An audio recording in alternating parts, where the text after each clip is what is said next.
आगामी विधानसभा चुनाव को लेकर कांग्रेस पार्टी अपनी तैयारियों में जुट गई है।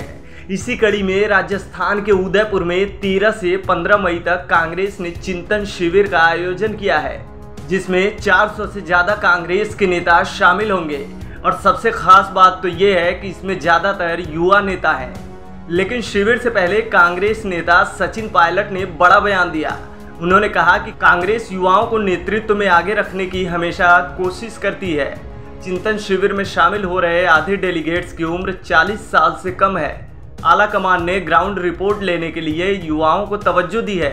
इसके साथ ही उन्होंने ये भी कहा कि शिविर के बाद जो संगठनात्मक बदलाव की जरूरत है वो भी किए जाएंगे। सुनिए और क्या कुछ कहा उन्होंने।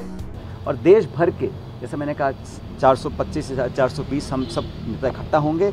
और इसमें एक जो बात मैं रेखांकित करना चाहता हूं कि लगभग आधे जो डेलीगेट्स हैं उनकी उम्र 40 साल से कम है।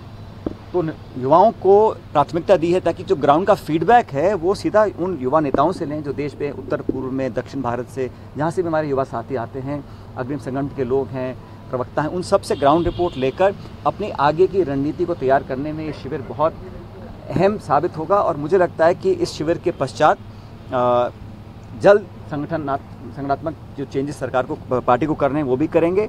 एक नई ऊर्जा का संचार होगा और हम सब लोग जो कांग्रेस के लोग हैं, हमारे सब साथी सहयोगी हैं, हम सब मिलकर आने वाले तमाम विधानसभा के चुनाव और अंत में जो 24 में लोकसभा चुनाव होगा उसके तैयारियों पर पूरा अभी से हम प्रिपेयर करेंगे। और पब्लिक को बहुत उम्मीदें हैं। जनता भी एक चाहती है कि भाजपा के शासन से मुक्ति कैसे मिले।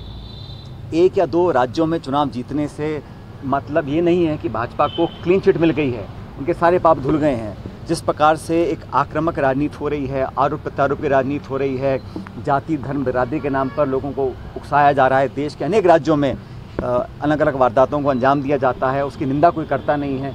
इसके साथ ही कांग्रेस नेता सचिन पायलट ने केंद्र सरकार पर जमकर हमला बोला। उन्होंने कहा कि पिछले 8 साल में महंगाई लगातार बढ़ती चली गई।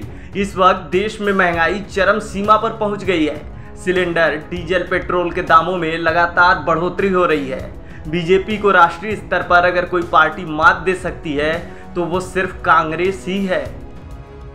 2-3 राज्यों के चुनाव इस साल हैं, अगले साल कुछ राज्यों के चुनाव हैं और लोकसभा के चुनाव भी अब 2 साल के बाद होने वाले हैं। ये बात सच है कि देश में एनडीए और भाजपा को राष्ट्रीय स्तर पर, एक नेशनल लेवल पर अगर कोई चुनौती देकर हरा सकता है तो वो पार्टी सिर्फ कांग्रेस पार्टी है। और कांग्रेस पार्टी के साथ साथ हमारे जो सहयोगी दल हैं उन सबको साथ लेकर हम लोग ऐसी रणनीति बनाना चाहते हैं कि देश में जो ज्वलंत मुद्दे हैं उन मुद्दों से ध्यान भटकाकर केंद्र की सरकार लोगों को भ्रमित करने का काम लगातार कर रही है। केंद्र की सरकार को, भाजपा को अब 8 साल पूरे हो गए।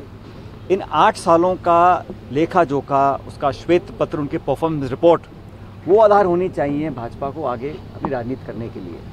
लेकिन आज जो अर्थव्यवस्था का बुरा हाल है, आज महंगाई चरम सीमा पर पहुंच चुकी है, आज छटनी हो रही है, कारखाने बंद हो रहे हैं, देश में एक तरह की मिसमैनेजमेंट व्यापक हो चुकी है।